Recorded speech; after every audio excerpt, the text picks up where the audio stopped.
Hello, my dear CE final and inter students. Welcome to the channel. As you know that we are covering standards on auditing day by day in the most compiled manner. तो आज की video में हम करने वाले हैं standard on auditing 570 that is related to going concern, और इससे पहले हम कर चुके हैं ऐसे 560 जिसकी वीडियो आप प्लेलिस्ट में जाकर देख सकते हैं। चलिए शुरू करते हैं standard on auditing 570 without wasting any time. First of all name क्या है 570 का? So auditor's responsibility in audit of financial statement regarding to या relating to going concern, company या एंटिटी के गोइंग कंसर्न से रिलेटेड ऑडिटर की क्या responsibility बनती है वो, और उससे ऑडिट रिपोर्ट पे क्या इम्प्लीकेशन आता है वो, ये दोनों ही चीजें ये स्टैंडर्ड बताएगा। तो इसके अंदर क्योंकि नाम में ही है ऑडिटर रिस्पॉन्सिबिलिटी, तो स्टैंडर्ड ने खुद भी दी है ऑडिटर की रिस्पॉन्सिबिलिटी। और फिर स्टैंडर्ड अगर कभी ऑडिटर की रिस्पॉन्सिबिलिटी देता है तो ऑडिटर हमारा क्या है, वो बहुत होशियार है, वो बोलेगा मैनेजमेंट की रिस्पॉन्सिबिलिटीज क्या है वो भी बताओ। तो मैनेजमेंट की रिस्पॉन्सिबिलिटीज भी साथ में दी गई है आपको इस स्टैंडर्ड के अंदर। सबसे पहले दोनों ये देख लेते हैं। तो देखिए मैनेजमेंट की क्या रिस्पॉन्सिबिलिटी है। तो मैनेजमेंट तुम्हें भी पता लगाना चाहिए कि तुम्हारी एंटिटी गोइंग कंसर्न के रूप में कंटिन्यू कर पाएगी या नहीं कर पाएगी। एक रिस्पॉन्सिबिलिटी तो ये है कि स्पेसिफिकली असेस करो that your entity is going to be run as going concern और नॉट। दूसरा, अगर तुमने कुछ असेसमेंट किया ही है तो उसका डिस्क्लोजर भी दे दो। डिस्क्लोजर देने में क्या जा रहा है, तो दोनों रिस्पॉन्सिबिलिटी मैनेजमेंट की कि असेसमेंट करेगा और डिस्क्लोजर देगा। फिर ऑडिटर की क्या रिस्पॉन्सिबिलिटी, अगर ये काम मैनेजमेंट कर देगा तो ऑडिटर का काम सबूत इकट्ठे करना, यानी to obtain sufficient and appropriate evidence कि मैनेजमेंट जो बात कह रहा है वो सच है या नहीं है। मैनेजमेंट ने जो भी चीजें कही गोइंग कंसर्न से रिलेटेड, क्या वो सच है या नहीं, उससे रिलेटेड एविडेंस कलेक्ट करना। और दूसरा, ऑडिटर को ये पता लगाना कि आसपास कोई ऐसी मटेरियल अनसर्टेनिटी तो नहीं है जो कंपनी के गोइंग कंसर्न पे आ सकती है, यानी ऑडिटर को कोई ऐसा खतरा तो नहीं लग रहा जो कंपनी को गोइंग कंसर्न के रूप में काम करने से रोक सकता है। और अब क्या हुआ, स्टैंडर्ड ऑडिटर के फेवर में बहुत काम कर रहा है। उसने एक ऐसा नोट दे दिया कि देखो ऑडिटर सब कुछ करेगा, एविडेंस भी ऑब्टेन करेगा और असेसमेंट भी करेगा, लेकिन कभी भी गारंटी नहीं देगा गोइंग कंसर्न से रिगार्डिंग। मतलब ऑडिटर आपका कभी गारंटी देके ये बात नहीं कहेगा कि मैंने अगर कह दिया था कि गोइंग कंसर्न के रूप में चलेगा और नहीं चल रहा तो तुम मेरे पास मत आ जाना कि ऑडिटर तुमने कहा था। सो ये स्टैंडर्ड में लिखा है that auditor can not be expected to guarantee the entity's ability of continue as going concern. अब क्या होता है कि जब ऑडिटर असेसमेंट करता है तो इस बार हुआ ये कि ऑडिटर को ऐसी कुछ कंडीशंस मिल गई जिससे उसको सिग्निफिकेंटली डाउट हो गया किस बात पे, कि ये कंपनी गोइंग कंसर्न के रूप में चल पाएगी या नहीं चल पाएगी। क्योंकि हमने ही कहा था ना उसे सबूत इकट्ठा करने को, तो करते करते उसे ऐसा लगा कि ये कुछ रीजंस है जिसकी वजह से शायद ये कंपनी कंटिन्यू नहीं कर पाए एज अ गोइंग कंसर्न। तो उसके बाद में क्या हुआ कि कंडीशंस आइडेंटिफाई कर ही ली है, उसको ऐसा शक हो ही गया है, तो वो क्या क्या करेगा। देखो जब कुछ गड़बड़ मिलती है तो सबसे पहले हम किसके पास जाते हैं, मैनेजमेंट के पास। तो ऑडिटर गया मैनेजमेंट के पास, मैनेजमेंट तुम्हारा क्या विचार है, तुम अपना असेसमेंट करके बताओ कि अगर मुझे ऐसा डाउट लग रहा है कि तुम्हारी एंटिटी आगे गोइंग कंसर्न के रूप में काम कर पाएगी या नहीं, तो तुम्हारा क्या विचार है। अब मैनेजमेंट ने अगर हमारे कहने पर विचार कर लिया तब तो ठीक है, बट अगर management is unwilling to make assessment तो ऑडिटर क्या करेगा।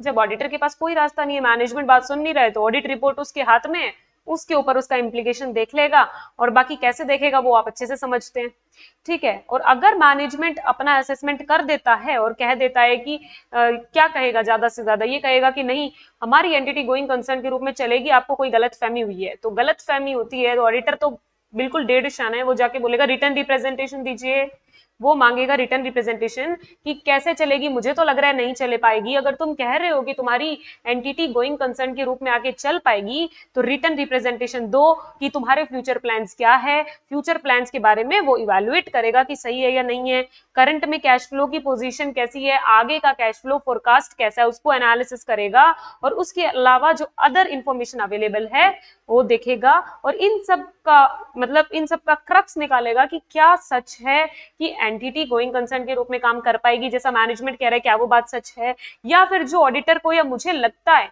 कि वो काम नहीं कर पाएगी वो सच है। तो उस हिसाब से क्या बना लेगा, अपनी रिपोर्ट बना लेगा। अभी तक हम क्या पढ़ चुके हैं स्टैंडर्ड में, रिस्पॉन्सिबिलिटीज देखी दोनों की। फिर क्या हुआ कि ऑडिटर को कुछ ऐसा मिल गया असेसमेंट के दौरान दैट में कास्ट मटेरियल अनसर्टेनिटी जिसको पता चली, तो उसके अंदर मटेरियल अनसर्टेनिटी पता लगने के बाद ऑडिटर ने मैनेजमेंट को कहा कि तुम अपना असेसमेंट करो।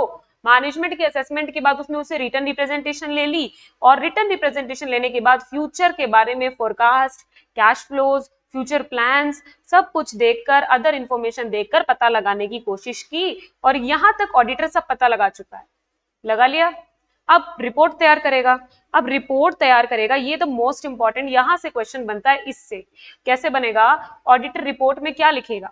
ऑडिटर को अगर तो ऐसा लगा कि वो सेटिस्फाइड है कि ठीक है मैनेजमेंट सही कह रहा है कि going concern is appropriate, going concern के रूप में अगर वो जाना चाह रहे हैं, ऐसा डिस्क्लोजर देना चाह रहे हैं कि एंटिटी आगे तक काम करेगी, तो वो अप्रोप्रिएट है, उसमें कोई बुराई नहीं है, कोई प्रॉब्लम नहीं है, तो क्या करेगा? और अगर उसको पता चलता है कि इनअप्रोप्रिएट है तो क्या करेगा? तो दोनों ही केस में ऑडिटर रिपोर्ट में क्या लिखेगा वो देखते हैं। पहले केस में जब उसको लग रहा है कि ये मैनेजमेंट ऐसे हवा में बातें कर रहा है, इनकी एंटिटी गोइंग कंसर्न रूप में चल ही नहीं सकती, going concern is inappropriate for this entity, तो वो क्या करेगा? रिपोर्ट में एडवर्स ओपिनियन डाल देगा बिना कुछ सोचे समझे। मतलब ज्यादा सोचना नहीं, सीधा देखो गोइंग कंसर्न का यूज इनअप्रोप्रिएट है फिर भी करके रखा है, तो आप क्या करेंगे? आप ऑडिट रिपोर्ट में एडवर्स ओपिनियन डाल देंगे। दूसरी जगह ये होती है कि गोइंग कंसर्न अभी तो सही है, अप्रोप्रिएट है, गोइंग कंसर्न के रूप में अपने फाइनेंशियल स्टेटमेंट्स को प्रेजेंट करना is right now good and fine, लेकिन आगे जाके मटीरियल अनसर्टेनिटी अभी भी एग्जिस्ट करती है कि आगे जाके कुछ गड़बड़ हो सकती है। तो अगर ऐसी मटीरियल अनसर्टेनिटी एग्जिस्ट करती है, अभी के लिए सब सही है, गोइंग कंसर्न अप्रोप्रिएट है, तो मैनेजमेंट को क्या बोलेगा ऑडिटर कि मैनेजमेंट अच्छे से ये बात लिखो कि अभी हम गोइंग कंसर्न यूज कर रहे हैं वो सही है, अभी मटीरियल अनसर्टेनिटी एग्जिस्ट करती है। अगर ऐसा डिस्क्लोजर दे दिया है, देखो हमने ही कहा था लिखने को, उसने लिख भी दी है ये बात, तो हमें कोई दिक्कत नहीं है, नहीं है। ऑडिटर के रूप में हम अनमोडिफाइड ओपिनियन दे देंगे, लेकिन फिर जनता को कैसे पता चलेगा? पब्लिक को ये बात पता होनी चाहिए कि इस कंपनी में मटीरियल अनसर्टेनिटी कहीं ना कहीं एग्जिस्ट करती है relating to its going concern. तो उसको बताने के लिए आप एक सेपरेट सेक्शन लिखेंगे रिपोर्ट में, उसका नाम रखेंगे material uncertainty relating to going concern. ठीक है। दूसरा क्वेश्चन ये बनता है कि देखो मैम, आपने बोला कि मटेरियल अनसर्टेनिटी एग्जिस्ट करती है, ऑडिटर ने बोला कि मैनेजमेंट तुम नीचे डिस्क्लोज कर दो, मैनेजमेंट ने डिस्क्लोज कर दिया, लेकिन अगर मैनेजमेंट डिस्क्लोज नहीं करता है उस केस में क्या करें? जब भी मैनेजमेंट हमारी बात नहीं मानेगा बीइंग ऑडिटर, हम रिपोर्ट से खेल जाएंगे। रिपोर्ट के कैसे खेलते हैं? एडवर्स ओपिनियन दे देंगे या क्वालिफाइड ओपिनियन दे देंगे और बेसिस ऑफ ओपिनियन पैराग्राफ में अपनी बात लिख देंगे, खत्म। इतना सा चार्ट मेन क्रक्स है इस स्टैंडर्ड का। कैसे? देखिए, सबसे पहली चीज, गोइंग कंसर्न यूज करना अप्रोप्रिएट है या इनअप्रोप्रिएट है? अगर यूज करना ही इनअप्रोप्रिएट है तब तो आप सीधा एडवर्स ओपिनियन दे दो, दूसरा कोई ऑप्शन नहीं। लेकिन यूज करना अप्रोप्रिएट है अभी के लिए, बस मटेरियल अनसर्टेनिटी एग्जिस्ट करती है और उस मटेरियल अनसर्टेनिटी के बारे में अच्छे से डिस्क्लोजर दिया गया है, तो आपको क्या समस्या है? आप अनमोडिफाइड ओपिनियन दो। अनमोडिफाइड ओपिनियन देने के बाद में क्या करोगे? केवल एक ऐसा सेपरेट सेक्शन लिख दोगे अपनी रिपोर्ट में दैट मटेरियल अनसर्टेनिटी एग्जिस्ट। लेकिन अगर आपकी बात नहीं मानी जाती है, दैट मटेरियल सर्टेनिटी एग्जिस्ट करती है, डिस्क्लोज नहीं की गई, तो फिर हम अपने वाली पे आ जाएंगे और क्वालिफाइड और एडवर्स ओपिनियन देकर बेसिस ऑफ ओपिनियन पैराग्राफ में अपनी बात डाल देंगे। बीइंग सीए फाइनल स्टूडेंट, अब आप अपने आप को ऑडिटर की तरह मतलब देखने लग गए होंगे, तो इस तरीके से स्टैंडर्ड पढ़ना आपके लिए इजी हो जाएगा। अब कुछ कॉमन नोट्स जिसका ध्यान रखना होता है, क्या है वो? पहला, ऑडिटर को गोइंग कंसर्न से रिलेटेड जो भी चीजें पता चली वो बड़ी बड़ी बातें हैं, और बड़ी बड़ी बातें किससे करनी होती है? दोज चार्ज विद गवर्नेंस से। तो ऑडिटर को उनको बताना चाहिए, शेल कम्युनिकेट क्या क्या चीजें, इवेंट्स, कंडीशंस जो उसको ऐसा लगता है कि आपके गोइंग कंसर्न को अफेक्ट कर सकती है। एंटिटी के गोइंग कंसर्न को अफेक्ट करने वाली बड़ी बड़ी चीजें बड़े बड़े लोगों तक पहुंचा देनी चाहिए, ऑडिटर को कम्युनिकेट कर देनी चाहिए। दूसरा चीज, अगर डिले हो रहा है फाइनेंशियल स्टेटमेंट की अप्रूवल में, फाइनेंशियल स्टेटमेंट पहले बनते हैं फिर उनका अप्रूवल होता है, और अप्रूवल में डिले हो रहा है और delay is related to events that may affect going concern assessment, यानी गोइंग कंसर्न का हमारा असेसमेंट बदल जाए, इन में से किसी भी चीज से वो डिले रिलेटेड है, तो क्या करना पड़ेगा ऑडिटर को? जितनी देरी हुई है उतनी देरी के दौरान जो भी चीजें हुई उसमें एडिशनल प्रोसीजर्स लगाना पड़ेगा और देखना पड़ेगा कि मैंने जो अपनी रिपोर्ट में लिख दिया है क्या वो सही है या नहीं है। यानी देखा जाए तो अगर डिले हो रहा है अप्रूवल में और उस दौरान आपको कुछ ऐसा लगता है कि गोइंग कंसर्न इफेक्ट होने लायक कुछ आ गया है, तो एडिशनल प्रोसीजर्स लगाओ और देखो आपकी रिपोर्ट पे उसका क्या असर रहेगा। उसके बाद आपकी के बुक में एक टेस्ट अंडरस्टैंडिंग का क्वेश्चन है जिसका एकदम कंक्लूजन में यहाँ पे लिखा हुआ है मैंने एग्जाम्पल के रूप में क्या है, एक चार्टर्ड अकाउंटेंट है, वो किसी कंपनी की फाइनेंशियल स्टेटमेंट की ऑडिट पे गए।